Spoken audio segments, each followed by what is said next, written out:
우리가 매 주일마다 함께 살피면서 은혜를 나누는 하나님의 말씀이라 불려지는 이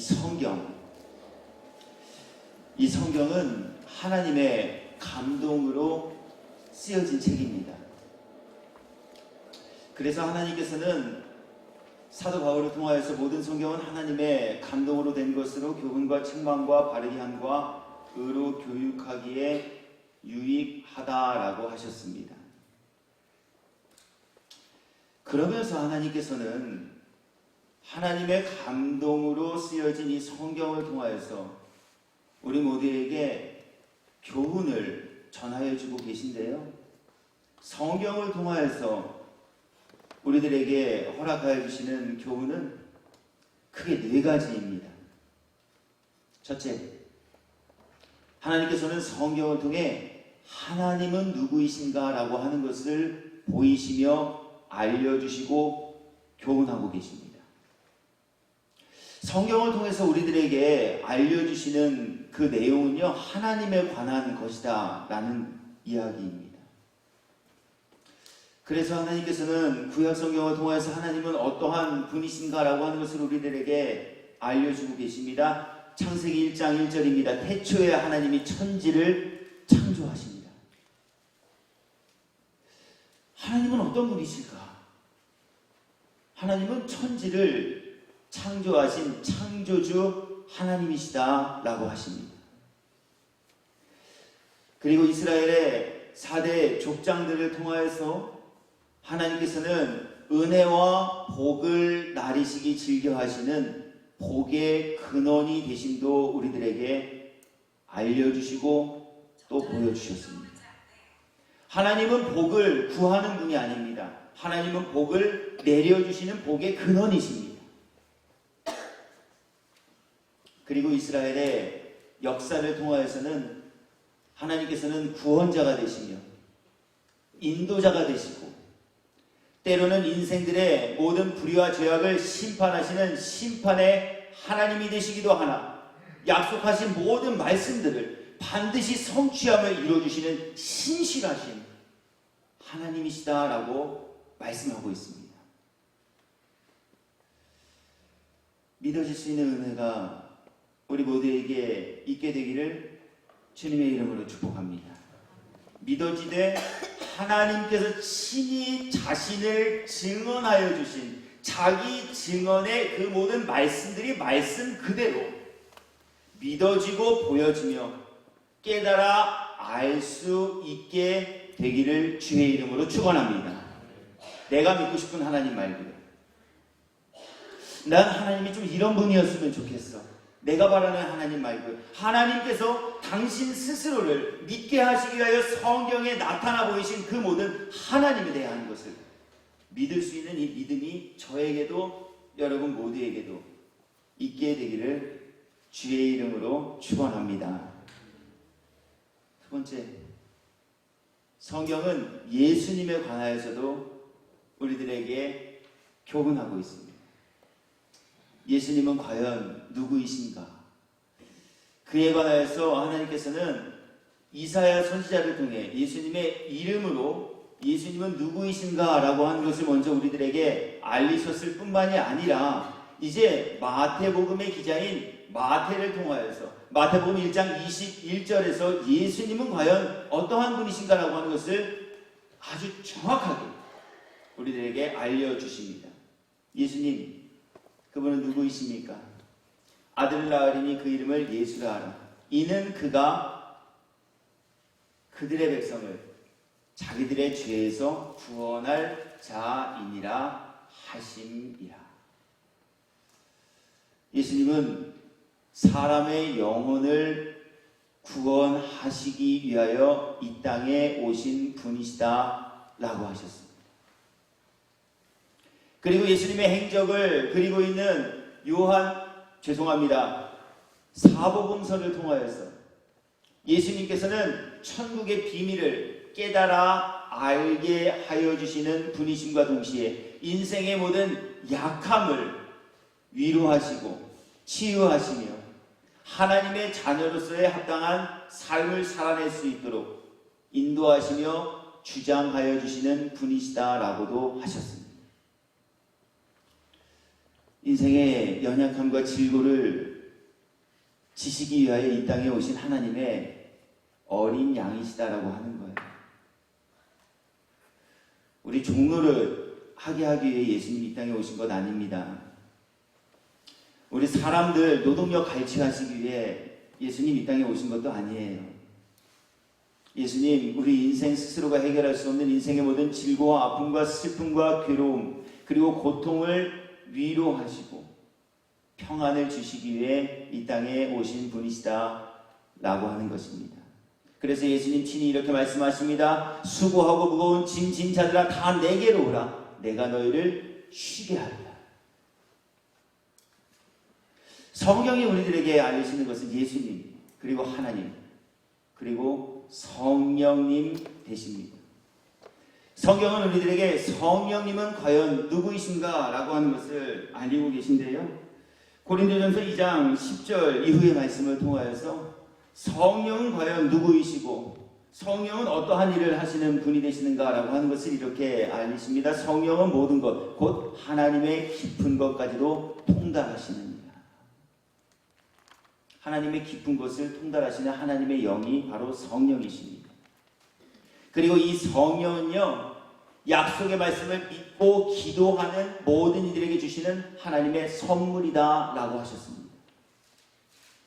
하나님이 주신 이 선물인 성령을 받은 이들은 그렇게 하나님의 깊은 것을 통달하는 지혜를 가지고 살아가게 됩니다. 하나님의 선물인 성령, 하나님의 깊은 것까지도 통달하시는 이 성령이 함께 하시는 사람들은 예수님이 하신 모든 말씀들이 생각나고 깨달아지며 믿어지는 그 은혜를 입으며 살게 되어집니다. 그리고 무엇보다 우리의 연약함을 아시고 중보하시며 새 힘과 능력을 공급하여 주시는 성령 하나님을 통하여서 우리 인생은 성령의 열매를 맺으며 살게도 하여 주십니다. 갈라디아서 6장입니다. 오직 성령의 열매는 사랑이나 화평, 인내와 자비, 양성, 충성과 온유와 절제니 이와 같은 것을 금지할 법이 없느니라. 사람으로서 맺을 수 없는 열매들입니다. 그런데 성령이 함께 하시면 성령을 통하여 하나님께서 찾으시고 하나님께서 받으시기에 합당한 열매를 사람을 통하여 맺게 하여 주신다라고 하는 것입니다.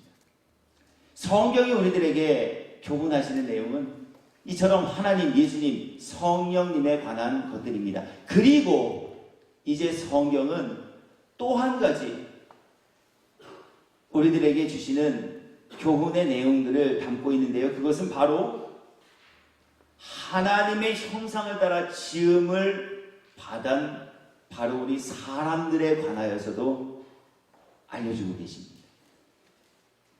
하나님, 예수님, 성령님도 알려주시지만 성경은 우리 사람들은 과연 어떠한 존재인가 라고 하는 것도 알려주고 계시다라고 하는 거예요.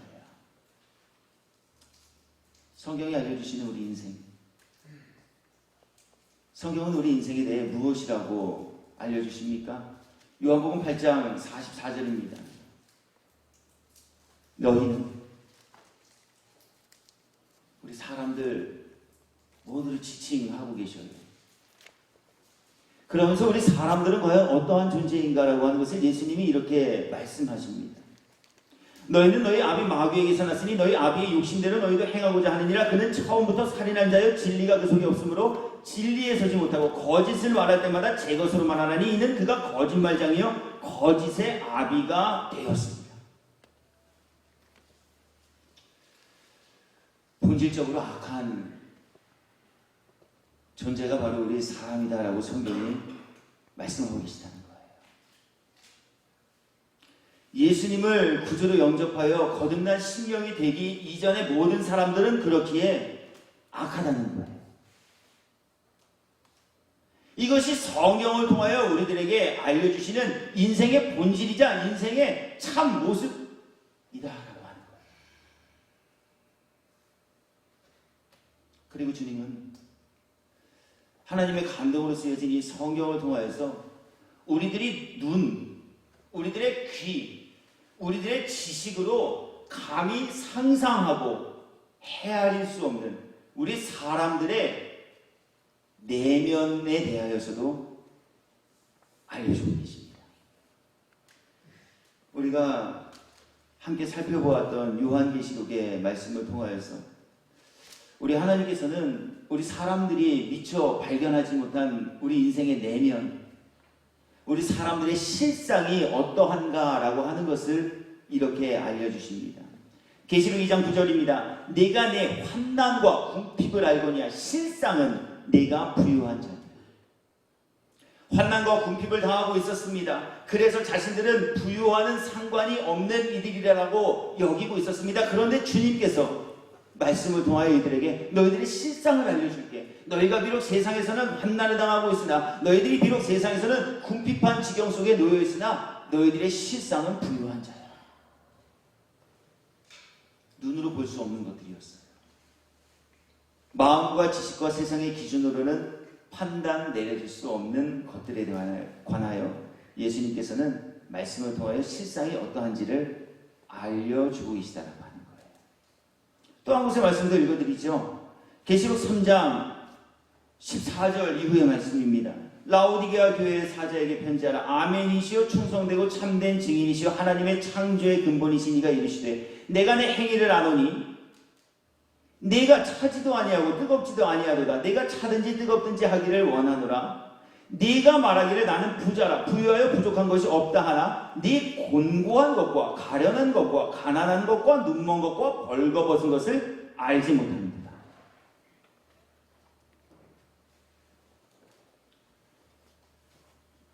어려움 없이 살고 있는 줄 알았습니다. 아무 문제 없이 지내고 있는 줄 알았습니다. 때때로 어려움과 시련을 만나기도 했지만 그래도 나름대로 잘 극복하면서 착실하고 성실하게 살아가고 있는 줄 알았습니다. 그런데 사람의 눈으로는 볼 수 없었던 우리 사람의 내면에 대해, 그 실체에 대해 주님은 이처럼 말씀을 통하여서 알리시며 보여주고 계셨다라고 하는 거예요. 그분인가요? 선진들을 통해서 우리 인생이 어떠한 존재가 되어지는가라고 하는 것 더 많이 보여주셨죠. 그 중에는 우리가 긍정하고 수긍하는 내용들도 들어 있습니다. 반역하기 좋아하고, 시시비비를 따져 정죄하고 판단하기를 즐겨하고, 내 들보는 보지 못하고 상대의 티끌 들춰내기를 기뻐하고, 조금 좋으면 희희낙낙, 조금만 어려우면 언제 그랬냐는 듯이 살겠네 못 살겠네를 외치는 존재. 이것이 바로 우리 사람들의 실상이다라고 하는 거예요. 주님은 말씀을 통하여서 그렇게 이러한 사람들의 실상에 관한 것들도 보여주고 계시다라고 하는 거예요. 성경을 통해 이것들을 증언하시는, 그렇다면 이유가 어디에 있을까요? 그 이유는 다른 데 있지 않습니다. 죄 많고 연약한 인생들이 예수님을 믿고 예수님을 의지하여 죄 사함을 입고 영원히 하나님의 나라에서 영생하는 복을 입고 누리는 이들로 삼으시기 위함이셨다라고 하는 거예요. 하나님은 어떤 분이고 예수님은 어떤 분이고 성령님은 어떤 분이고 우리 인생은 어떠한 존재인가라고 하는 것을 성경 통해 우리들에게 보이신 이유는 다른 데 있지 않다는 거예요. 하나님은 하나님이시고 우리 인생은 인생이기에 죄업을 많고 연약하기 짝이 없는 이 인생들이 스스로는 자신을 구원할 수 없기에 구원자 대신, 인도자 대신 은혜와 사랑을 넉넉하게 부어주시기를 즐겨하시며 기뻐하시는 여호와 하나님을 믿는 믿음을 가지고 하나님의 자녀가 되어 하나님의 자녀들에게 예비하시고 허락하실 천국에서 구원과 영생을 입고 누리는 복된 이들로 삼으시기 위하여서 이것을 우리들에게 말씀하고 계시다는 거예요. 지식 하나를 알려주시기 위함이 아니에요. 성경의 상식 하나를 우리들에게 더 배움받게 하시기 위함이 아니라는 거예요. 하나님 앞에 우리 인생이 얼마나 연약한 존재인가.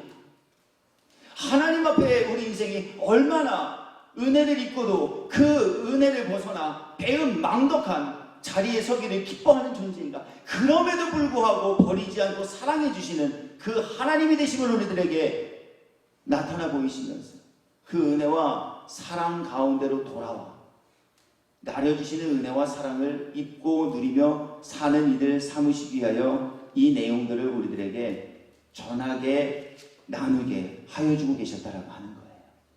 요한복음 20장 30절과 31절입니다. 예수께서 제자들 앞에서 이 책에 기록되지 아니한 다른 표적도 많이 행하셨으나 오직 이것을 기록함은 너희로 예수께서 하나님의 아들 그리스도이심을 믿게 하려 합니다. 또 너희로 믿고 그 이름을 힘입어 생명을 얻게 하려 합니다.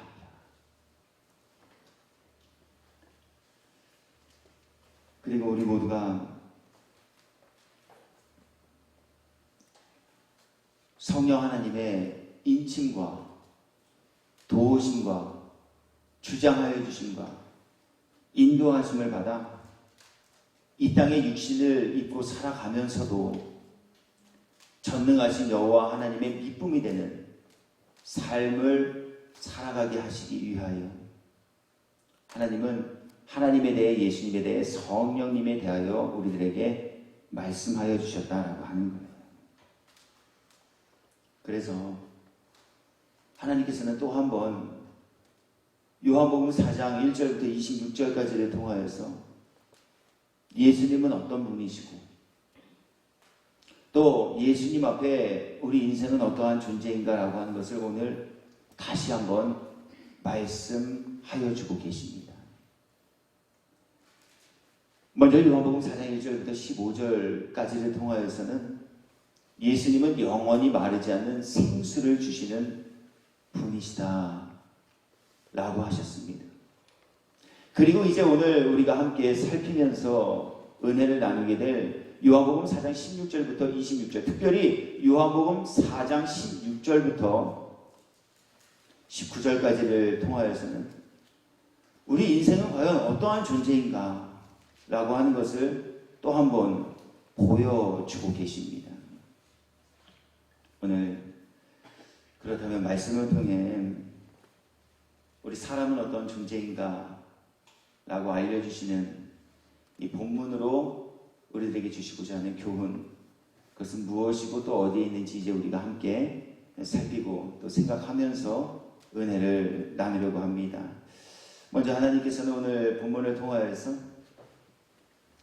우리 사람은요 예수님이 주시는 영원한 영생수를 마시지 않고는 영원히 목마름 가운데 거할 수밖에 없는 존재다라고 말씀하십니다.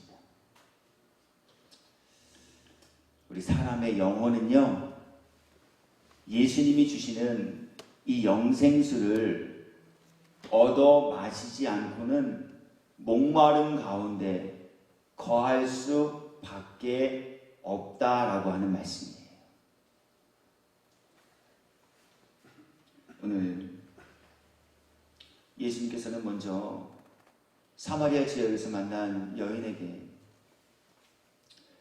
내가 누구인지 알았다면 내게 하나님의 선물과 영원히 목마르지 않는 영생수를 내게 주었을 것이다 라고 말씀합니다. 이 말씀을 통하여서 예수님께서는 예수님이 주시는 하나님의 선물과 예수님께서 주시는 영원히 목마르지 않는 이 영생수를 얻어 마시지 못한 이들은 목마름 가운데 거하는 이들이 될 수밖에 없다라고 하는 것을 더불어 말씀하여 주고 계시다라고 하는 거예요. 무엇으로도 채워질 수 없는, 무엇으로도 그 가람을 해결할 수 없는, 그 갈증은 오직 예수님이 주시는 이 영원히 마르지 않는 영생수로 인하여서 해결받을 수 있다라고 하는 말씀이에요. 그러면서 예수님께서는 예수님이 주시는 이 영생수로 인하여 해갈의 기쁨을 맛보게 되어질 그 대상은 바로 사람의 영혼이다 라고 하는 것을 교훈하고 계시다는 거예요. 사람의 영혼이 목마름 가운데 처하게 되어짐을 예수님께서는 이 땅에 오시어 친히 천국과 지옥에서 보신 그 모습을 통하여서 우리들에게 알려주셨습니다. 누가복음 16장 19절 이후의 말씀 읽어드릴게요. 한 부자가 있어 자색 옷과 고운 베옷을 입고 날마다 호화롭게 즐기더라. 그런데 나사로라 이름하는 한 거지가 헌데 두성이로 그의 대문 앞에 버려진 채 그 부자의 상에서 떨어지는 것으로 배부리려 하매 심지어 개들이 와서 그 헌데를 핥더라. 이에 그 거지가 죽어 천사들에게 받들려 아브라함의 품에 들어가고 부자도 죽어 장사되매. 여기서부터 잘 들어보시기 바랍니다. 영혼의 가람을 느끼게 되어지는 이에 관하여서 성경은 이렇게 증언합니다.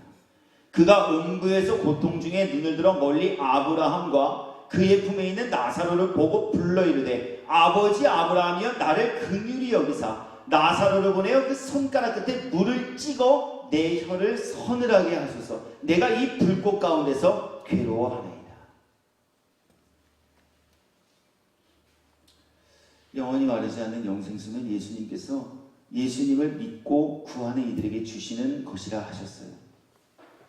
그러므로 이 영생수를 얻지 못하여 영혼의 갈증을 느낀 이들은 바로 예수님을 믿지 않고 예수님에게 영원히 마르지 않는 영생수를 구하지 않았을 뿐더러 얻지 못한 이들이 되었다라고 하는 거예요. 즉 예수님만이 주실 수 있는 영혼의 가람을 해결할 수 있는 이 영생수를 얻지 못한 이들 모두는 부자라도 유명인이라도 학식이 많으니라 할지라도 영혼의 가람을 느낄 수밖에 없는 존재가 됨을 오늘 주님은 사마리아 여인과의 대화 통해 우리들에게 교훈하고 계십니다. 주님만이 우리 영혼의 가람을 해결하실 수 있는 분이 되심을 그러므로 오늘 이 교훈 통해 우리들에게 알리시며 깨달아 믿는 믿음 가진 이들이 되라 주님 말씀하시니 저도 또 여러분 모두께서도 주님이 없이는 우리들의 영적 가람을 해결받을 수 없는 존재가 됨을 인정하시고 믿음으로 주께 영원히 마르지 않는 영생수를 구하여 얻어 마심으로 우리들의 영혼이 가람 가운데 고통받는 영혼 아닌 주님의 위로가 있는 천국에서 구원의 기쁨과 영생의 복을 입고 누리며 사시기에 합당한 성도 모두 될 수 있기를 주님의 이름으로 축복합니다. 오늘 먼저 이것을 우리들에게 교훈하십니다.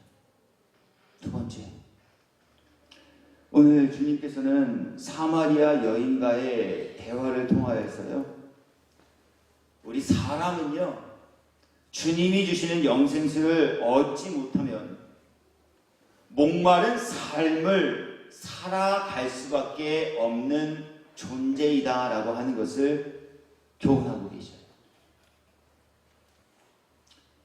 영혼뿐 아니라요, 주님이 주시는 영생수를 믿음으로 구하여 얻지 못하면 우리들의 삶도 늘 메마름이 있는 갈증을 느끼는 삶을 살아갈 수밖에 없다라고 하는 이야기예요. 저는 오늘 본문을 가지고 여러분과 함께 말씀해 주시는 교훈을 나누기 위해서 본문을 묵상하다가 이 구절을 좀 건너뛰고 우리가 잘 알고 있는 요한복음 4장 22절부터 24절까지를 가지고 말씀을 대언하고 싶었어요. 왜냐하면요, 예수님 사마리아 여인 만나셨잖아요.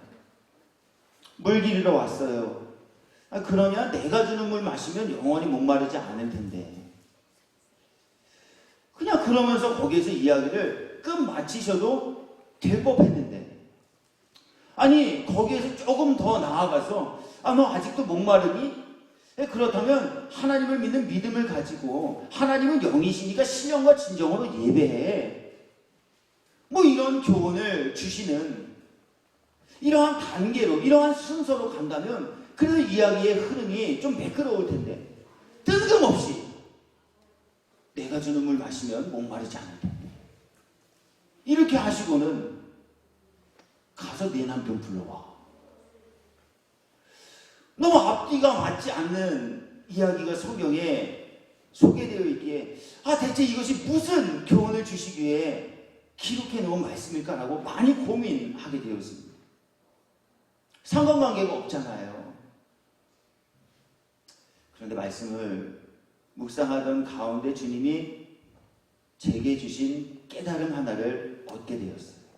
그것이 무엇인고 하니 바로 주님이 주시는 영생수를 구하고 얻어 마시지 못하면 우리 인생은 영혼뿐만이 아니라 우리의 삶도 가람을 느끼는 메마른 삶을 살 수밖에 없는 존재다라고 하는 깨달음이었어요. 여인 보세요. 남편이 무려 5이나 있었어요. 왜 남편을 5분이나 이 여인이 두셨을까요? 더더군다나 고대 근동사회, 요즘에도 자랑할 거리는 아니잖아요. 부부가 서로 사랑해서 연을 맺었다가 헤어지게 된 그 일이 말이에요. 그런데 고대 근동, 지금 사마리아 여인이 살고 있었던 이 시대, 이혼녀라는 딱지가 이 여인의 삶을 윤택하게 하기보다는 더 힘들게 할 이유였거든요. 그래서 사람들 만나기 싫어하잖아요. 아무도 물 기르러 오지 않는 그 시간에 홀로 나와서 물 기르고 집으로 돌아가잖아요. 남편 5이나 둔 이유도 다른 데 있지 않아요. 만족함을 얻지 못했기 때문에 그래요. 만족하였다면 부부가 서로 이별할 이유 없어요. 서로 열렬히 사랑하는데 부부가 왜 갈라섭니까? 서로가 서로에게 큰 보탬과 유익을 주면서 서로가 서로에게 만족함을 누리게 되어지는데 왜 부부가 이별을 해야 합니까? 이별하는 이유는 다른 데 있지 않아요. 사별을 제외한 이별을 하게 되어지는 이유는 만족함을 얻지 못했기 때문에 그래요. 한 번, 2번, 3번, 4번, 5번. 남편을 통해 나의 부족함을 채움받고 이 남자가 채워줄 수 없었던 그 다른 것을 저 남자는 채워줄 수 있을까 하여 이 여인이 무려 그동안 5명의 남편을 만나고 이별을 경험하게 되었다라고 하는 이야기. 채워졌나요? 채워지지 못했어요. 왜냐하면 지금 6번째 남편과 살고 있기 때문에 그래요. 오늘 주님이 사마리아 여인에게 가서 내 남편을 불러오라 라고 하신 이 말씀 하신 이유가 바로 여기에 있습니다. 주님은 모든 것을 알고 계셨어요. 이 여인이 스스로는 만족함을 찾을 수 없는 비련하고 가련한 존재임을 주님은 알고 계셨다라고 하는 거예요. 남편을 통해, 상황을 통해, 환경을 통해 자신의 공허함을 메꾸고자 열심히 수고하고 노력한 삶을 살다 지친 마음을 가지고 지내는 여인인 줄 주님은 알고 계셨다는 거예요. 그래서 주님이 물으시는 거예요. 그래서 주님이 말씀하셔요. 가서 내 남편 불러와.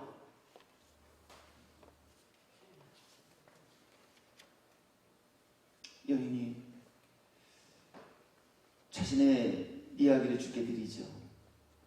여자가 대답하여 이르되 나는 남편이 없나이다. 예수께서 이르시되 내가 남편이 없다 하는 말이 옳도다. 너에게 남편 5이 있었고 지금 있는 자도 내 남편이 아니니 내 말이 참되다. 저는 오늘 저와 여러분 모두에게 이런 질문을 좀 드리고 싶어요. 요즘 어떻게 지내십니까? 요즘 어떤 마음으로 살고 계십니까? 항상 기뻐하라, 쉬지 말고 기도하라, 범사에 감사하라. 이는 그리스도 예수 안에 있는 너에게로 향하신 하나님의 뜻입니다. 하셨음에도 불구하고 우리 정말 기뻐하며 감사하고 만족하는 삶을 살아내고 있는가라고 하는 거예요. 얻어보셨습니까? 가져보셨습니까? 누려보셨습니까? 그곳에서 얻게 되어진 만족감, 그 유효기간이 어느 정도나 되시던가요? 환경이, 상황이, 사회가, 사람이 나에게 완벽한 그리고 차고 넘치는 만족과 행복을 한 번이라도 가져다 준 적이 있었느냐라고 하는 거예요. 유효기간이 있어요. 잠깐은 즐거울 수 있어요. 잠깐은 만족할 수 있어요. 그러나 이 세상에 존재하는 모든 사물과 물질, 그리고 사람과 환경으로는 우리 인생 그 어떤 누구도 영원한 만족감을 누리지 못하며 살 수밖에 없는 존재예요. 그래서 우리는 늘 목말라요. 군중 속에서도 고독을 느껴요. 부부가 함께 한 소파에 앉아서 같은 주제를 가지고 대화하고 같은 TV를 시청하고 있어도 동상이몽함으로 마음의 만족감을 얻지 못한 느낌 가질 때 있어요. 한 공간 안에서 하나의 본문을 가지고 똑같은 말씀을 전하고 나누면서도 만족감을 얻는 이와 그렇지 못한 이들로 나눠지게 돼요. 이게 우리 사랑이에요. 바로 영원한 그리고 완전한 만족감을 얻고 누리며 살 수 없는 우리 인생들에게 우리의 삶의 완전한 만족과 희락과 기쁨과 평안을 가져다 줄 분은 오직 예수님이시다라고 하는 것을 오늘 예수님께서는 사마리아 여인과의 이 대화를 통하여서 우리들에게 교훈하여 주고 계시다라고 하는 거예요. 왜 그래요? 주님은 우리 인생의 만족과 평안과 기쁨을 누리게 하는 이 마음과 생각을 주장하여 주시는 분이 되시기 때문에 그래요.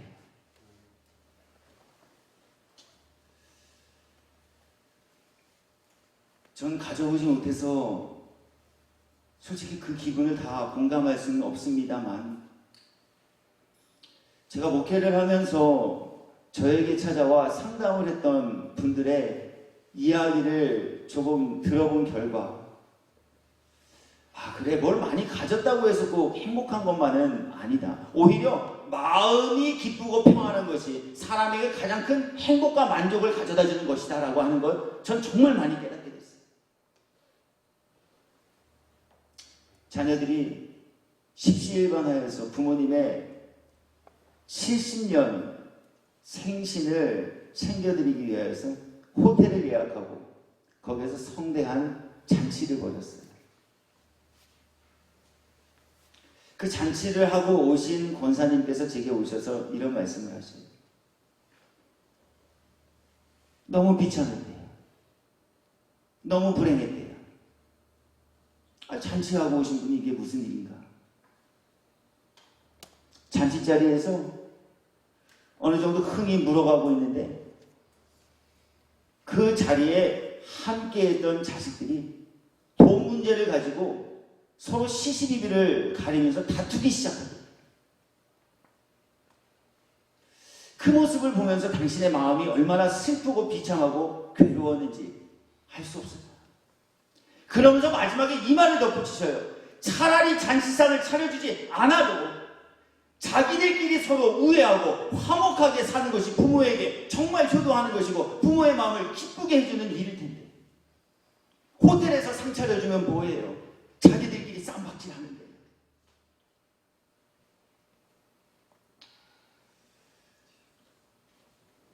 가진 것만으로도 꼭 행복을 누리는 건 아니구나라고 하는 거, 전 그분과 대화하면서 느끼게 되었어요.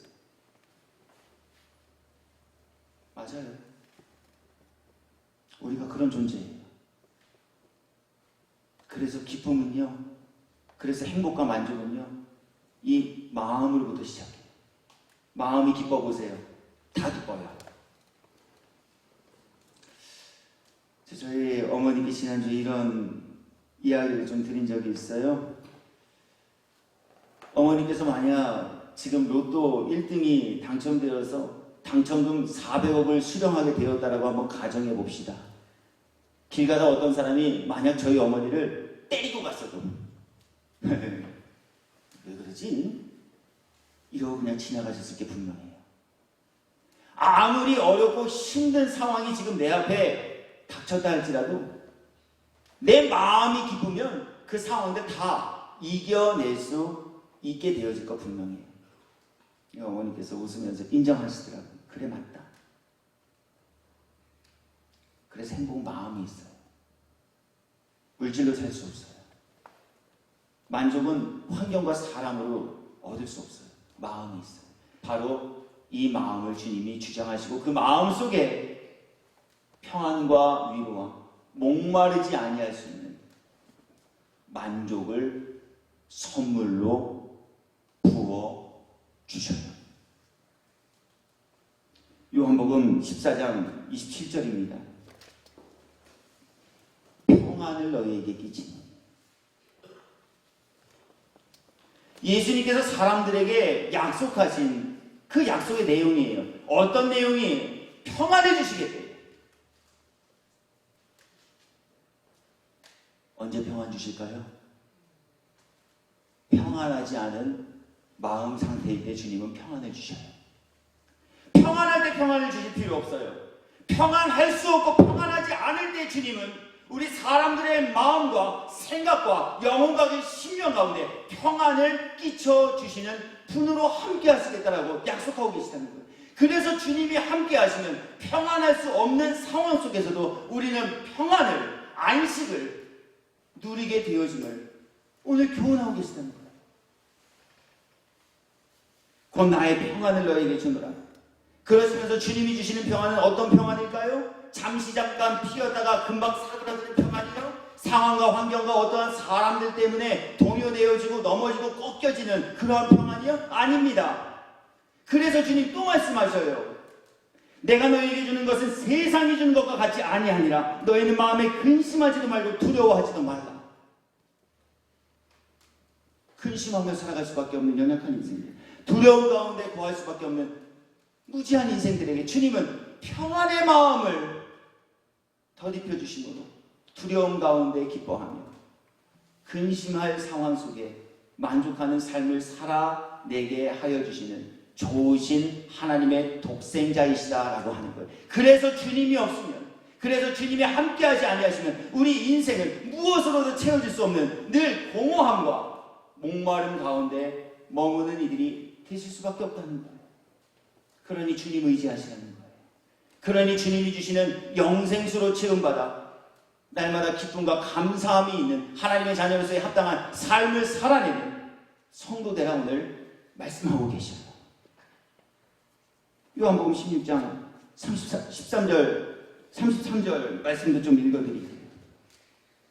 이것을 너에게 이르는 것은 너희로 내 안에서 평안을 누리게 하려 합니다. 세상에서는 너희가 환난을 당하나 담대하라. 내가 세상을 이기었노라. 얼마나 근심할 거 많아요. 전 요즘 뉴스 안 봐요. 집에서 TV를 거의 켜지 않아요. 영상도 시청하지 않아요. 보면 온통 근심할 내용들 뿐이기 때문에 그래요. 사건, 사고. 자연재해. 기쁨 있는 소식이 어디 있어요? 이런 세상에서 이 어리고 여린 딸아이를 어떻게 키워내야 될까? 나는 어떻게 살아야 할까? 근심 걱정뿐이에요. 세상 보면 근심이에요. 사람 보면 낙심이에요. 환경 보면 실망이에요. 그래서 공허해요. 그래서 곤고해요. 바로 그때 주님은 오늘 사마리아 여인과 같은 만족함이 없는 삶을 살아내고 있는 저와 여러분 모두에게 말씀으로 친히 찾아오시고 내가 주는 영원히 마르지 않는 이 영생수를 마시니 네가 목마르지 아니하리라. 너의 영혼도 너의 삶도 그러므로 나와 함께 내가 주는 평안을 누리며 그 안에서 기쁨과 감사가 있는 삶을 살아내는 복된 이가 되라. 오늘 말씀하여 주십니다. 오늘 주님은 저와 여러분 모두에게 목마름이 없는 해갈에 기쁨 느끼며 사는 이들 삼으시기에 이 교훈의 내용 함께 살피며 나누게 하여 주셨습니다. 저도 여러분 모두께서도 영원히 목마르지 않는 영생수를 주시는 주님께 구하고 그 영생수를 받아 마십니다. 우리의 영혼도 가람으로부터 해갈을, 우리의 삶도 갈증으로부터 기쁨과 평안, 만족을 입고 누리며 살아가기에 합당한 성도 모두가 되시기를 예수 그리스도의 이름으로 축원합니다.